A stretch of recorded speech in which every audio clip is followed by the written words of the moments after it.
So next up is this book that sort of has a cult following among, and I don't mean that sense, in any sort of pejorative sense, but among Catholics and religious readers, and maybe because the writer himself was a Catholic and a very, in his time at least, which was the first half of the 20th century, maybe first third of the 20th century, a pretty well-known apologist for Catholicism and Christianity more generally. His name is G.K. Chesterton, and this is maybe his best-known piece of fiction. It's called The Man Who Was Thursday. This was originally written in 1908 when Chesterton was still a Protestant, actually. He wouldn't convert to Catholicism until the 1920s. Yet even as a Protestant, he had managed to do some pretty wonderful writing, including a book called Orthodoxy, which is his classic defense of the inner workings of the Christian faith. However, I know this is a novel, and to compare a book like Orthodoxy to this is not exactly orthodox, but this is a lot less successful of a book. The characters were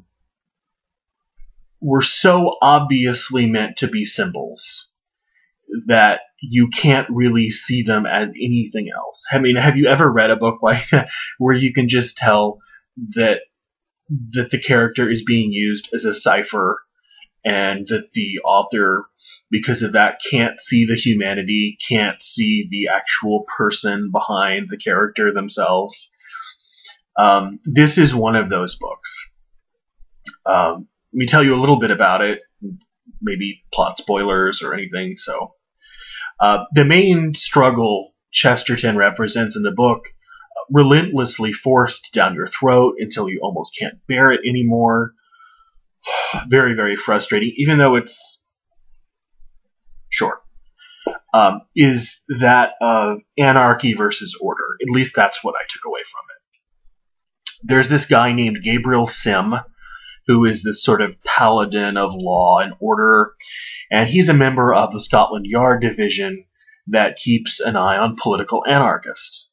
And he meets up with this guy named Gregory, who is an anarchist, at a party where they discuss what makes poetry poetic.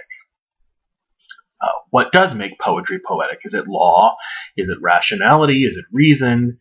Or is it disorder and anarchy?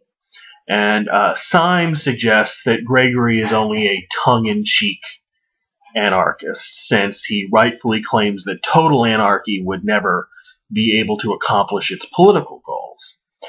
Gregory counters by offering to take Syme to an underground anarchist meeting to show him that they really do exist. So the rest proceeds sort of predictably. You find that one member after another of the anarchist council is also working undercover as a member of the Scotland Yard. And in fact, of the 7 members, each of which is named after a day of the week, 5 of them are discovered, one after the other, after the other, after the other, after the other, to all be police officers.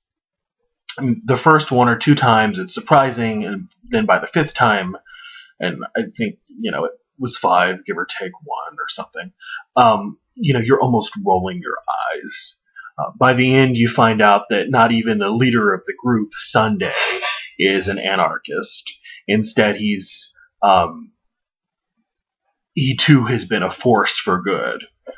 In the end, everything comes off sounding like sort of this paean to reason and rationality, but the message really comes off heavy-handed and confused, and as difficult as that is to imagine given his point, which is supposed to be that of reason and clarity and logic and rationality.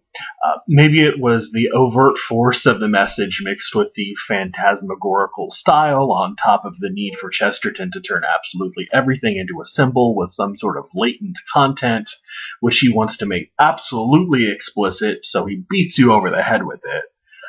There are just way too many things going on here, and none of them really come off with any sort of literary virtuosity. And I've never read any more fiction by Chesterton, and I'm not sure if I want to after this, to be quite honest with you. Um, One of the rare books I didn't really find a lot to like in. The Man Who Was Thursday by G.K. Chesterton.